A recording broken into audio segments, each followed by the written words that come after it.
Hello ladies and gentlemen, this video will be very factual but is based on opinion. You've already read the title, so let's just get straight into it. So why is it their fault? The answer is simple. The consumer wants to consume. A company gives the consumption of what the consumer wants to consume. When Call of Duty Black Ops, Modern Warfare 3 and Black Ops 2 were released and then played too much to the point of exhaustion, the consumer, that's you by the way, wanted something new. This came with the idea of Ghosts. Ghost was an inventive, creative new light to show the Call of Duty universe. It wasn't popular as it failed to recreate the simple Call of Duty first-person shooter. This came with the flaws of new maps, which as someone who loved the game will admit were too big. The consumption of Ghost and the product was unsatisfactory to some. This led Activision unable to change due to the consumers continuing to want a futuristic viewpoint of the world of Call of Duty and the inner workings of war. After this, Advanced then Infinite Warfare came out. These both soon turned to be finite as the community wanted to return to the Call of Duty roots, which laid the foundations for the same regulated rinse and repeat of the franchise. Activision gave the community World War II. This game was filled with loot boxes which the community bought and then hated.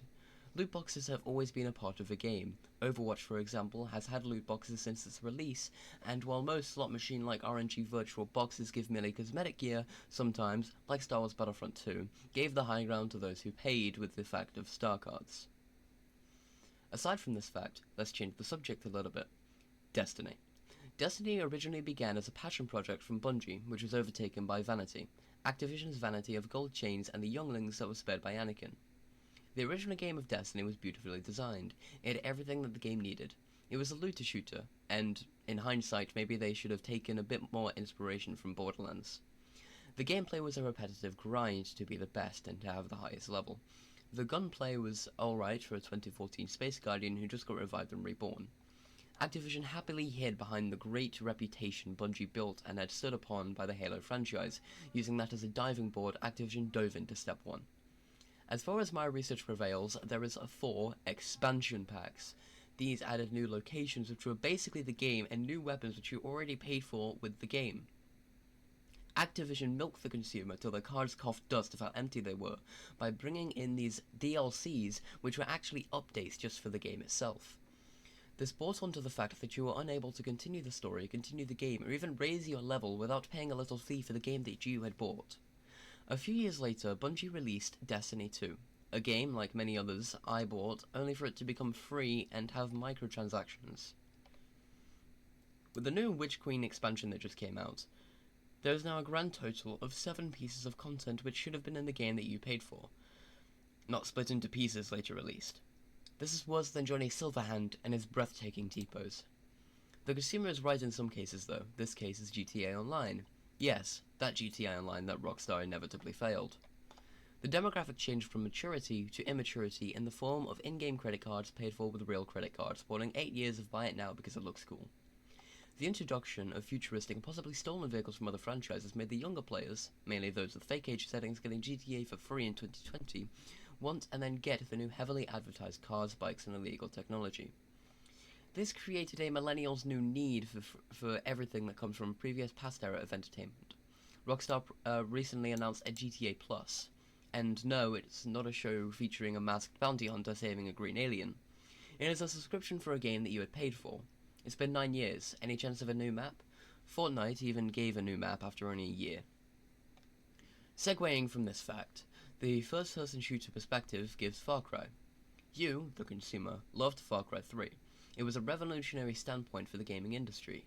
The game introduced the Far Cry franchise for many people, including myself, but this introduction lasted till the future games of Far Cry. Far Cry 4, Primal, New Dawn, and 5, all unable to recreate the amazement and artificial enjoyment from the original Far Cry 3. The creators, also known as Ubisoft, recycled the Far Cry 3 experience, essentially remaking the product with a fresh coat of paint, with whatever was the best at the time, with a new story and flawed villains. The fact that this is actually happening in our gaming world gives us the impression that some companies are able to do whatever they want. For example, Destiny 2 gave everyone the yell out saying, you're able to do whatever you want and you're able to sell off this big top AAA budget game as just something that people will pay for over and over again. Rockstar also proved this fact by allowing other people to just get what they want just instantly. there's a pay-to-win aspect in almost every single game, aside from Overwatch and a few other games which are actually skill-based, like the older Call of Duties, which you didn't need to pay real money for in order to get the best gear or the best items. What I'm really trying to get at here is that games shouldn't be pay to win. You shouldn't need to pay to be better than someone else. You shouldn't need to pay to be better than someone who plays the game for fun. A game should be about entertainment, and if you've already bought the game, then you shouldn't need to pay anymore, unless it's a game like, unless it's a game that you play over and over again, and it needs to have a subscription in order for the game to continue. This is like the case for Nvidia. I think that's their name. Nvidia was a project that happened where you'll be able to play a game from your own home without needing to actually be there, have it on your computer, saving storage and saving time. Already having it on their servers means that you would be able to just play the game whenever you wanted by just connecting your Steam account or your Epic Games account. Unfortunately though, this added awful circumstances. This was a subscription service, as you might be able to tell, but it had really awful delay, which is why the consumer, you, after wanting something that would be able to free up your storage, that would be able to free up your memory on your device, it's not their fault for having this delay, because it was the best that would be possible at the time. From my research, they're still continuing to remake and retry this project over and over again just to see how it could be any different, but it's still not working. I would just like to thank everyone for staying and watching this video, as it's taken quite a while for me to get out. I've had different clips being corrupted. I've had a lot of things go wrong over the time. For example, I'm currently looking through now and I have around 17 clips that were unable to make it into this video, as well as a few hundred drafts of me going over this over and over again, which were too bad to actually get into it. I just wanted to push this into light, as a lot of people are now blaming the companies instead of themselves, because in fact it was you who wanted this, and it was not the company who just made it out of the back of their minds. Like, you wanted a futuristic Call of Duty. You wanted to go back to the roots. You wanted Bungie to release their passion project. You wanted more Halo. It's that sort of thing. So, how about next time, instead of wanting something that is not there, how about wanting something that was already there?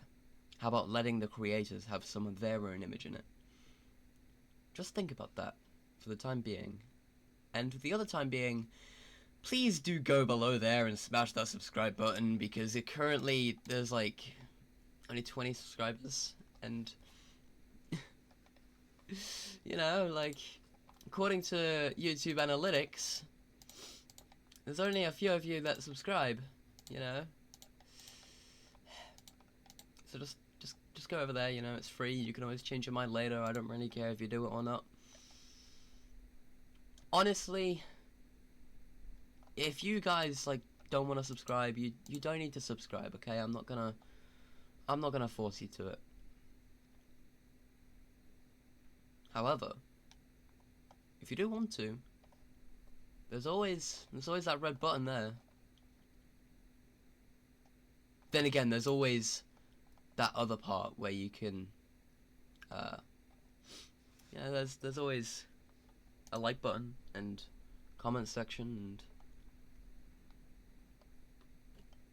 what I'm trying to say is that 89.8% of you are not subscribed, and only 10.2% of you are actually subscribed. So, just go ahead and give it just a boop. It's not that hard. This has been going on for 9 minutes now, so have a nice day. I love you all, and thank you.